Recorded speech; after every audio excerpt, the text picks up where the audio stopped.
This is the interview show, the UniWeb's interview show.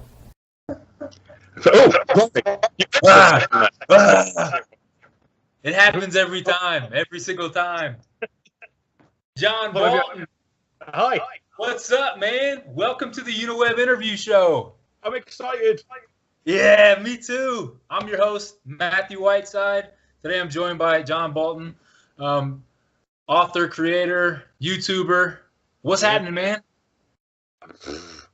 I'm quite dazed for just a moment. Excitement. Like, my son came home and I was like, need to shut you down here for a bit. Gonna go and do an interview.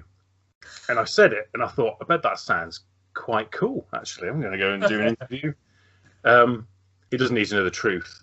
The truth that it's me on a webcam. Because I think if I'd said I'm going to go upstairs and talk to a man on a webcam, that might have sounded quite a lot worse. It would have been different. Got to put an interview spin on that now. Yeah, like I thought that's what you did on Friday nights, Dad. Yeah. None of your business, son. None of your business. Don't come into my room between 7 and 12. That's that stuff. So, just recognizing your room too, like it looks like you got a lot of cool stuff in there. Are you able to like pan around a little bit so we can kind of see? Yeah, I can move out of the way a little bit. So I have a YouTube channel that I do because I used to teach computer science for a bit. So I have a YouTube channel where I do. Well, I started it sort of autumn last year, and it's a constant struggle to actually find the kind of the will to keep doing it because it's really hard, as I guess you know. You know what my will is to do it is I just like looking at myself talk, and that's enough for me. I have the opposite problem. I watch it and go, oh no, did I actually say that? I'm never going to watch this back. So there's a selection of stuff in here. I got some children's books across the top. This teddy bear is so awesome. Try not to destroy the entire thing. Look at those eyes. He's so cute. He's so cute. Oh, hang on. Where's the Oh, it's that side. He's so cute. Oh my god, that was amazing. It's pretty That's good. a terrifying thing. Every now and again, somebody will go, "What's with the teddy bear?" And I get the opportunity to go, "Oh, it's this." That's why I can remember how you do it. It's been so long. Then there's various kind of computing stuff. So these smart girls things, they're kind of like Barbies on Segways that you can program. They're very cool. I haven't got around to doing anything with it yet, but there's the time machine out of my book, which I daren't touch because these hair bubbles will just ping off in your face. That's in your book? It is. So what's the name of the book? Well, so the working title is now you're in my pet subject. Yes. So the working title is Time Unravelers because various reasons, actually. I think the name originally came from a home video I made with a friend of mine where we lampooned kind of 70s sci-fi films and like the time tunnel and stuff like that badly, even worse than the original source material, and we called it Time Unravelers, and so the name just stuck. And so eventually, about 5 years ago, I thought I'm going to write a children's book, and it's going to be about a girl who has a time machine in an object that isn't obvious, because I figured there's quite a lot of like cars from like Back to the Future and particle accelerators from Quantum Leap, and pocket watches are quite a common cartoon time machine, and the time turner spinny thingy. I don't know what they're called. Harry Potter. I think it's called a doohickey.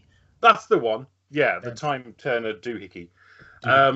So I thought I'll do it out of a metronome because I've never seen a metronome as a time machine before. And that's cool. And so the girl keeps it closed and sealed with hair bubbles so that it can't open and do whatever it does accidentally. I bought a pack of hair bubbles on eBay. Still got it unravels time, or it allows her to travel. Sorry, yes, I lost my train of thought. I got excited about the hair bubbles. They're awesome. They're pretty good, multicolored. Yay! I had hair, and obviously I don't have nearly enough hair to have any use for them. So the original idea in the original draft that I did finish, so there is actually a whole finished book. It's awful. It's really bad. So it's just seriously, I'm okay with it. Make my peace with it. I'm rewriting it as we speak. Okay. So the idea was that they go off and have adventures, and in that sort of sense, not solve mysteries exactly. It's not like a Scooby-Doo thing. And there was a kind of an overarching sort of villainy type plot. But during the course of that story, they would go off and have adventures and see dinosaurs and stuff. And time unravelers seem like quite a good thing. So I don't know how that fits in with the unraveling. But like they're figuring out time. I guess so. Yeah. Yeah. They're just the mysteries of time, right? Poking about, causing trouble the way kids do. Okay. I presume I've never given them a time machine. I don't know what you do with it. The mind boggles.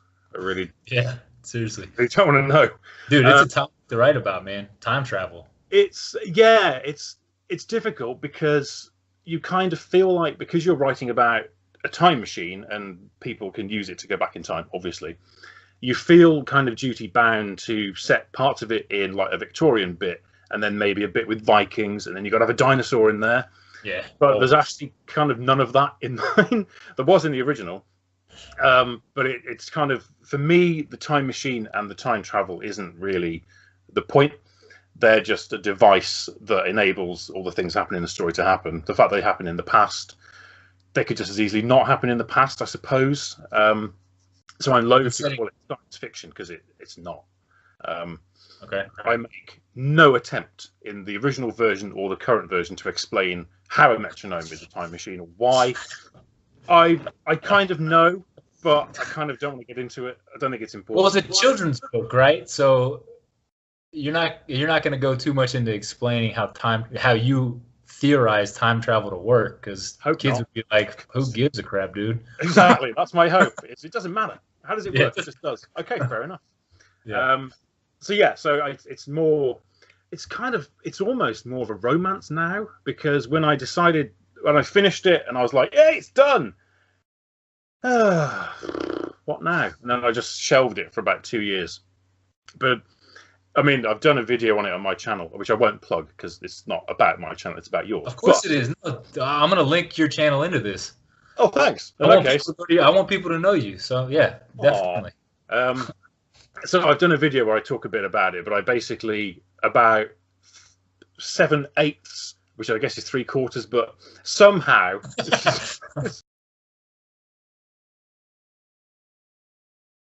now 7/8 sounds like I was closer to the end of it than 3/4 does. I don't know why. I guess because if you imagine it broken into 8 pieces, and I was like on 0.7 of those rather than 0.3 or 4. But either way, sounds better. Yeah.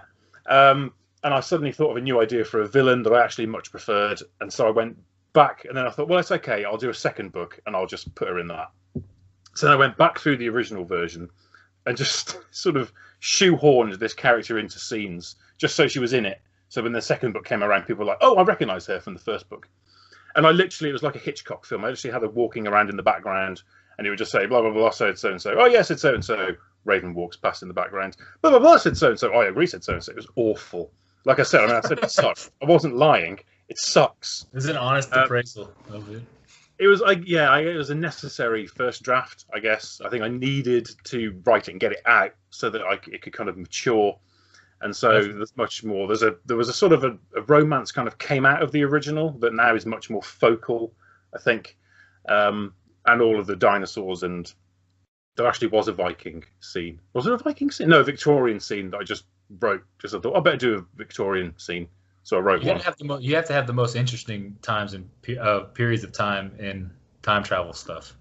Yeah, that was my feeling. Also, right? The issue I had was that it was set in a sort of fictionalized version of where I grew up. So I did a load of research into what happened in the town where I grew up, so I could make it realistic.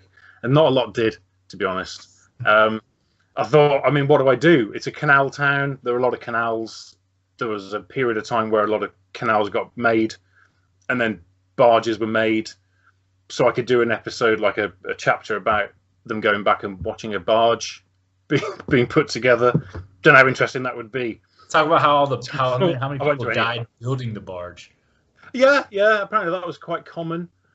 People used a lot of like hot tar and stuff, but I thought actually it's pointless. Really, this isn't what the book's about. The book is about these characters and what happens to them. And as much as it would be nice to play around with the usual time travel conventions of Vikings and whatever. There must be more stuff in history than Vikings. That's all I can think of is Vikings. Well, they're the coolest. So, and I don't know anything about them. The Vikings and Spartans are like, yeah, they got hats and boats. Spartans, yeah. They've all got great abs. That's true. Yeah. I mean, now I worry that I'm obsessed with them for the wrong reasons. I'm pretty sure everyone back in history had great abs. I mean, from all the architecture, and I mean, all the statues and pictures done of history, like Spartans, Vikings. I mean, even Jesus had fantastic abs. You know, yeah. It was just something about that time period. I was born a couple of centuries too late, I think, based on that. Yeah, I mean, there are abs there, just they're layered under. Right. They're hidden. Yeah, they're hidden, very, very, very well hidden. But I always think I'm built for economy, not speed. Comfort, not speed, something like that. We're very buoyant. So I decided to. Sorry, what? We're buoyant people. I don't have to worry about drowning. I just float. I don't sink. My son floats. Whenever we've gone swimming, he can just lie on the water and just drift around. I'm just straight down. Just like a rock. Yeah, legs go down. The rest stone. I reckon I'd take less than a minute to drown if that was your means of killing me. Because I can't be bothered swimming. I can swim. I just wouldn't. John's dead. Who had 30 seconds? We have a winner. So in the end, I decided I'm going to rewrite it. I'm going to get rid of the original villain. The villain that I much preferred, that was going to be in a second book, will now be the villain. And as I say, this romance thing just sort of became much more. I don't know. It's really It's difficult because it's aimed at sort of middle grade ish, and because it's a same sex romance, I've had some anxiety about whether that's all right. Whether you can write about that kind of thing for that age group, and consensus seems to be that it's all right as long as you don't kind of go, too far. Yeah. Which obviously you wouldn't do, but but it wasn't a deliberate thing. That's the thing I love about writing. When I started writing the original, these two characters, it just happened. Literally, I was writing it, and it just started to make sense that actually they would fall in love, and then so that became the main driving relationship in the new version is these two characters. Which I didn't expect. It's kind of thrown me a bit because I've had to kind of rethink. There's a lot of scenes in the original I really liked that now I sort of thought if I rewrite it, I can still use this bit and get rid of the dinosaur stuff. I can use this bit, and actually I think I can't anymore because none of it makes any sense now that this relationship happens. The romance has gone on. Yeah, it's annoying because now I've got to rewrite the entire book. I thought I'd at least be able to cut corners a bit, take a few bits out, but no, I can't. Great, right? It's worth it. And it's funny. You talk about the that's what you love about writing. That's the thing I love too. It's like the magic of it, right?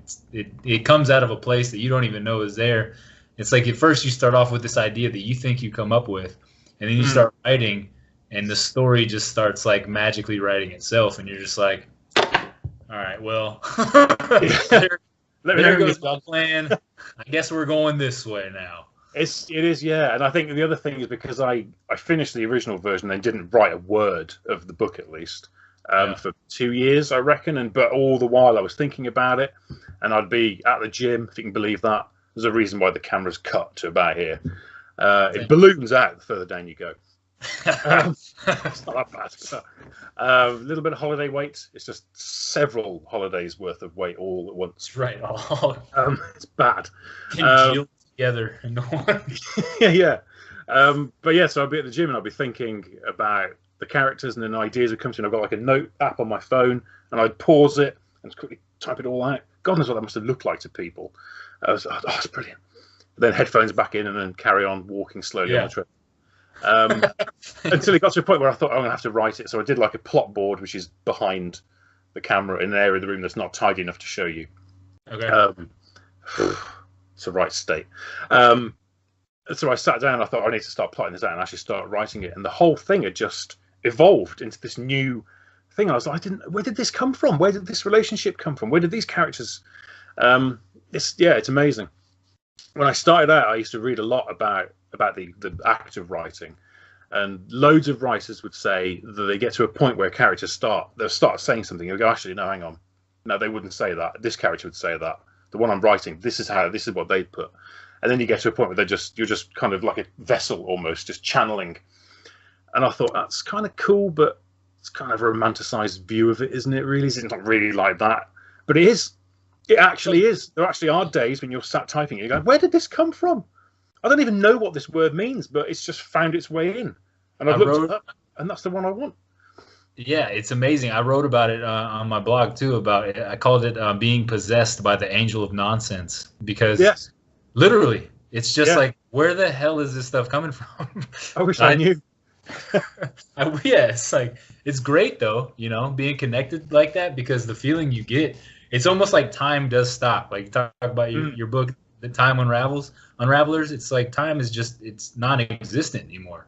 I'll look up, like 6 hours have passed, and I'm like, wait a second, what just happened? And go back. Yeah, what is this? Yeah, it's very weird. I've never known anything quite like it.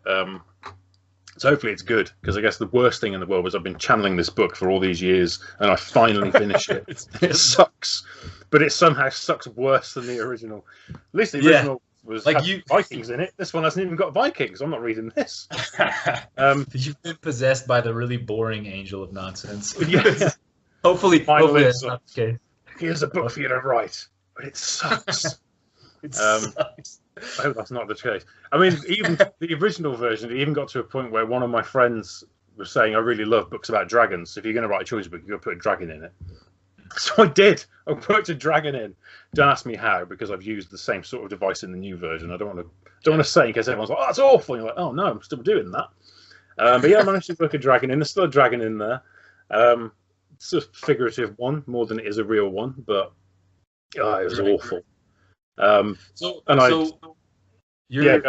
All right. So you've got this time Unravelers, right? You're rewriting it. What kind of finish date are you looking at?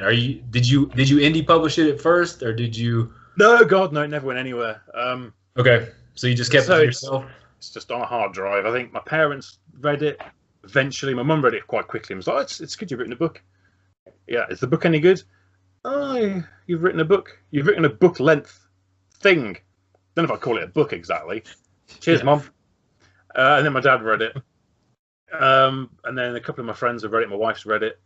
And then that was it. I thought I feel like I got to a point, I think, before I stopped writing it completely, that I thought I need to do so much work on this to make it better. I just don't have it in me anymore. I've kind of lost that drive, which is why I think I left it for so long. Yeah. And then because it evolved into something completely different, I think the motivation came back a bit, because rather than just going through and editing it, it was like, I'm just going to draw a line under it. And I read an interview, I think, once with somebody, or I heard it on telly or something. And his advice was, when you finish writing your book, stop and then just start it again. And I was like, wow, that's really profound. Don't just edit it. Just, you've written it, now it's out. Now do it again. This time it'll be a little better, but that's actually what I've done. Wow. And it's true. I mean, I wouldn't recommend it, because it's a massive waste of time. But it seems 4 years, I'm no further forward. Yeah. Yeah.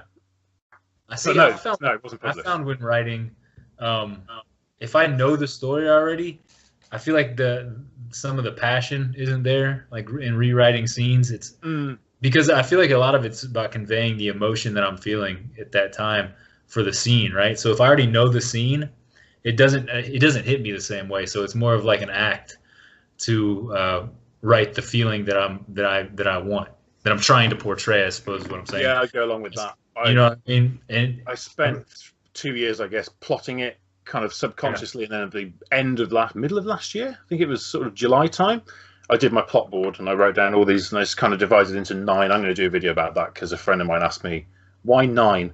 And so I just found a blog where someone had given like a grid of 9 sections of the book, and I read it and I was like, actually, my book in my head exactly fits this structure. Yeah. So maybe I'm on the right track. And so far, so there's 9 sections. So like you're sort of opening, like, get the reader in. And then a point sort of halfway where you think, oh, it's resolved. Oh, no, it's not.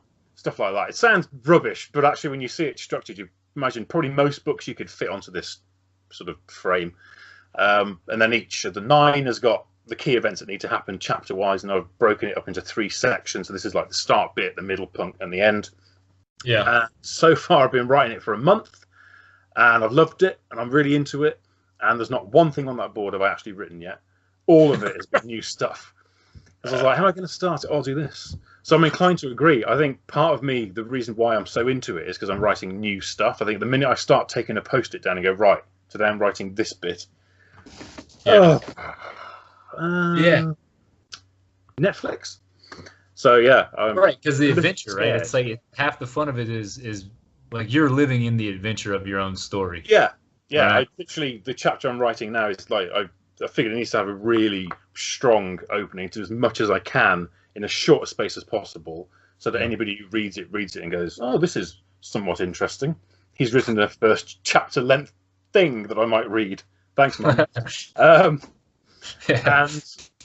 so everything I'm writing is just new stuff. It's doing what I needed it to do. I sort of made a note that said first chapter needs to introduce these characters, needs to introduce this sort of tension between these 2 characters. Yeah. So it's done that, but it's nothing off there. And maybe I don't know. I mean, maybe I'm all right because there's no specifics on there. It's just simply this chapter needs to do this. This chapter, it doesn't matter what happens in this chapter, but by the end of it, this needs to be in place. It's more of a general guideline. Yeah, I think so. There's a few specific things, like there's a few events out of the original version that I want to steal. I have to work on them because, as I said, they don't work anymore. I think about half the characters out of the original version aren't in it now, which is tricky because I sort of got to right. So there's Evie, she's the main character. Then she's got 3 friends: Arthur, Sammy, and Emma. And over the Christmas period, when I was starting to get into writing it in my head, I was like, actually, do I need Emma? Because I don't know that she really serves any purpose anymore. So she's gone. It's merciless. Chucked her in the pond. Get out of here, and she goes. She's got a minute. Down she goes. Away with you. Yeah, but I thought, what's the point? You know, here's a character. I want to focus on the ones that matter, and she can just go. Because if you asked me about her character, all I'd be able to tell you was that she was really obsessed with her hair. That's literally it. And I don't think that's interesting enough for a secondary character. Well, they did do, was it Rapunzel? So, I mean, if it's That's really true. nice, it's really nice hair. I never thought of that. Yeah, and Samson obviously had quite a big hair thing going. There you go. Yeah, I mean, this is a well-known story, I suppose. Maybe I'll bring her back from the dead. That's what it needs, a zombie. No Viking. Nice hair zombie. It's like my hair. That's awesome. Yes. So I want to ask too. So we talked a little bit about some of your inspiration and stuff like that. Was there any specific thing that inspired you to write this book? So I did. Again, I don't want to keep harking back to my channel. It feels like I'm on a chat show, sort of promoting my latest book. Which no, please, because I'm like I said, I want people to go to your channel too. That'd be nice. There's a lot of empty chairs there for you if you do want to come and watch. I did, because I hadn't written anything for ages, and so I found this NaNoWriMo thing where you write a novel in a month, supposedly, and I've made my views on that fairly clear on my channel. But I thought I'm going to give it a go because I haven't written anything for such a long time, and maybe having this discipline of having to write, like I think I worked it out to be about 1,600 words a day at a time, and I hadn't written anything for like 5 years. So I did, and I remember I sat in the next room in bed, laptop on my lap. It's like, right. Characters. Girl, name. Evie. The name's Evie. She's got a time machine. It's not a car. She's too young to drive. It's not a watch. That's obvious. Something else that has something to do with time or the measurement of time that could be subverted in some way. Metronome came to me. Metronome goes in. There's a character called Emily in it, and I'd seen a town near where I used to live that was called Emily Lovett. And I thought, that's interesting, so I wrote it on a post-it note. And so I was writing the chapter, and I was like, she needs to have a friend with an unusual name. Emily Lovett. So post-it note, threw that away. That's been used now. Emily Lovett's in it. And it just kind of happened, and it was the most exciting thing, because I literally, from day to day, had no clue what was going to happen. The problem being that by the end of the book, I still didn't really know. And so like, I was writing... What is this about? it's like, what is going to happen? I wish I knew. Let's find out. Yeah. And I'd write characters into a dramatic scene, and then I'd start the next chapter and think, I don't know what I was going to do with that. I'll just write them back out of it again. Oh no, the door's locked. Dun dun dun. Oh no, it's not. See, that was one of the things that got me when I was writing my first book too. Was like anything could happen and everything could happen. So it was just kind of like this thing that was just like what's gonna happen next. And I realized I had to tie it to reality at some point. Like I think there's a movie called The Seven Restrictions or something like that about a producer who gives this director 7 restrictions about his movie. He's got to make the movie 7 times, and because of these restrictions, he makes 7 different movies that are just absolutely incredible. You know, but it's like if you take out this most important fact or whatever, you have to still create a masterpiece or create something good. It's like it ties you to a reality, right? So it's great to have like everything works, because my character basically everything works, he's powerful and all that kind of stuff. But if he's not tied to reality, then I'm just gonna lose my mind, and then the reader's gonna lose their mind too, right? So it's a fun process to realize that it's healthy to give yourself restrictions every once in a while. Well, yeah, it's funny, but yeah, that actually fits in exactly, because the main premise of the book is that Evie, the main character, has this time machine, but the girl that it used to belong to centuries ago is still around and wants it back. And I was like, well, she can just take it, and that's the end of the story. I said, oh yeah, but she can't, because unless it's given to her, it doesn't work. So she has to get it off her. And then all of a sudden, everything else starts to fall into place. You think, well, she can't just steal it. She can't, because she can just steal it out of her room, and then she's got it back, and that's the end of the story. Oh, she can't have it back. Yoink! Oh, she's got it. Oh, the end. And actually, now you mention it, yeah, that kind of one little premise is really what everything else is built on. Right. I hadn't thought of that. I'll take the credit for that, thanks. Did you get the idea for the thing about she can't just steal it? Well, there was this film once about these restrictions. I forget a lot of the information because I think it's called The 7 Restrictions. I'm not. I think it was called The Bus That Couldn't Slow Down. That's right. Was Keanu Reeves in that? Possibly. He's in everything, isn't he? I guess he's great. Yeah, I hadn't thought of it like that, but actually, now you mention it, that little tiny thing is actually what everything is really built on. Right. Yeah. Oh, writing's awesome. Yeah. Writing's the best. Hey, okay, so I'm going to ask you this last thing kind of to leave on here. A legacy. So I feel like for me, and I say this all the time, but I want to leave a legacy of my life, right? Because when I die, I'm gone. And writing is a way for me to leave a message for the future, kind of deal. Like, give me something. What are you writing to the world? You know, what do you want your legacy to be? Blimey. It's not a very tough question, so answer me. I guess hair bubbles aren't enough would be the take-home message. If they're not. I don't know. I mean, originally it would have been something kind of trite about traveling in time. Like there's a thing in the book where one of the characters comes up with all these rules about how you should sort of, administer your time machine if you're going to use it. And so probably originally I'd have given you one of those and gone, oh, you should do this. Increasingly, because of this relationship that happens in the book, I guess, because it'd be the easiest thing in the world for me to go, well, you know what, I'll just make one of the characters a boy, and then it's a boy and a girl, and it's fine. No one can really quibble about that. I guess I would defend the fact that it's 2 girls that fall in love with each other to the absolute end, because I don't think there's a problem with that. And I guess if it got to a point where agents are going, we really like the book, we really like the book length thing that you've written, the issue we've got is these 2 girls might not play very well with the middle grade audience. I'd like to think that I'd go, well, then you can't have it, because I'm not changing it. It is what it is. I think I would do that.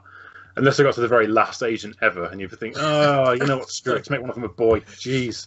I want a legacy, you know? I guess that would be it. Yeah. Integrity. Yeah, you can't help who you fall in love with, and it's fine. It is what it is. And I think if that's the message of the book, which feels like it sort of is, I mean, there's a lot in there about forgiveness and stuff like that. But yeah, the book would ideally be the legacy, and whatever the message is that you take from it, whether it's about forgiveness or friendship or love or bobbles, that'll be good enough for me. And if I get to write a second one, whatever that one's about. I have another idea for a book, which unfortunately is also about time travel, which also doesn't feature any of the usual tropes of time travel, like Vikings or Spartans or anything else, or dragons. Come to that. Wish I had other ideas other than time travel. It's bad, isn't it? I'll come up with something. Hey, I realize once you kind of get that itch scratched, you you'll move on to the next thing. I feel like, Yeah, like that's you true. thoroughly explore it. It's Once like, I've written okay, another 5 or 6 books about yeah. slightly different time machines. Hey man, I'm you could be done. you. Here's the thing I've realized that, and Steve Jobs talked about connecting the dots. You can't connect the dots looking forward. You can only connect them looking back. Mm. Like just going after that thing that kind of lights you up, like time travel is obviously a big interest for you. You could be on your way to inventing time travel without even realizing it. But you obviously have an interest in it enough to write about it, so your theories could turn into. I'm just spitballing here. I'm just saying, don't judge yourself too harshly on it, man, because you could be onto something. And I love time travel too. Maybe this is really a time machine. In which Maybe case, I'm putting it back where it belongs, next to Mr. Loud, where it can't hurt anybody. yeah. So Um, John, so real quick, I want you to plug your YouTube channel, your Twitter, all your book, all that stuff. Tell me about it. blimey. Where Right. where can we find you? And I'll link the stuff in Okay. the So my Twitter handle, is that what they're called? I don't yeah. know. Is Bolton Writer. I think pretty much if you Google Bolton Writer, anything you go to, that's where I end up. Okay. I think my YouTube channel is also called that. I think it's quite new. I can't remember off the top of my head. There's one called Teach Computing where I do all my toys, educational tools. Educational tools, they're not toys. So, yeah, They're honest. not dolls, they're action figures, Dad. Exactly. This isn't a Barbie. It's an action figure of a girl, not a Barbie. I don't play with Barbies, Dad. I play with action figures. Yeah. Also, she's got Mind your more. business. More. What's the thing you get on action figures? Points of articulation. She got more points of articulation than a Barbie doll. Kung Fu grip. Yeah, exactly. Oh yeah, exactly like that. Breaker segue. Yeah. Oh, these are so cool. They are very expensive though. Totally worth it. There you go. There's a free plug. That's in the free demo model I got sent. So I think Bolton Writer, I think, is my YouTube channel. It's certainly my Twitter. I'm pretty sure. Yeah, it's at Bolton, BOLTON WRITER, on Twitter. And I'm looking at your YouTube link, but it's a long thing. You have a YouTube channel where you talk about writing, right? Where you talk about Indeed, it's a kind of a diary of writing this book, basically, because I figure if I'm forcing myself to talk about it on videos, I will force myself to keep on writing it. That's it, man. Theory. And the videos are awesome too. A lot of good editing. Some funny stuff. That dude who did the review, who didn't really read the book, that was fantastic. Yeah, it was really good. I was so pleased with that. Best $5 I ever spent. Fiverr. It was on Fiverr, and I think I sent a video. I'd seen the guy do loads of videos, and I eventually found him by accident. And I thought, I wonder if he'd be willing to do a video where it's really obvious that it's a fake. Because obviously it's his job is making these videos. If he puts one out there of him obviously being a fake, then people are going to join the dots and go, on, this guy's obviously a fraud. But yeah, he did it. And it's the longest one he's done, apparently, because I sent him a massive list. It's like, make sure you say all of this. If nothing else, describe my book as a poor man's Secret 7, because I think that's amazing. And he did. It was brilliant. What a guy. But equally, don't trust a word he says. It's all nonsense. Other people are paying him more than $5 to say all kinds of things, so don't trust him. Yeah, I'm gonna have to get him. I'm gonna ask him to do some stuff for me. It's pretty cool. I think you should. Yeah, he deserves the work. Yeah. So we got Twitter, YouTube. That's about it. I've got an Instagram account, but I never use it. I don't really understand it. I don't take a lot of photos of things that other people are going to want to see. Like a lot of photos of my dog. Yeah, that's pretty much it. Who also has a Twitter account, incidentally, which she never updates. All my pictures are just the inside of my pocket. For some reason. Look at this lint, fantastic. There's no good filter for that, you know. That's true. It's a shame though. They could corner the market there. Hey man. Taking 200 photos inside of your pocket, you need these filters. One thing at a time. One thing at a time. Yeah, I get the book done, and then yeah, exactly. And then filters. I'll start taking more pictures of my pockets. I might have some money in there at that point. No, that'd be nice. So, yeah. John, thank you so much for joining us, man. I really appreciate it. Joining me on the UniWeb interview show. Any parting shots? I guess I should do something along the line, maybe sort of. There you go. Dude, thank you so much, John. We really appreciate it. It's been a pleasure. And we'll talk to you later, okay? Okay. All right, brother. Thanks so much. Yo, let me ask you a question. You like this video? Huh? Huh? You like it? Was it good? Was it good?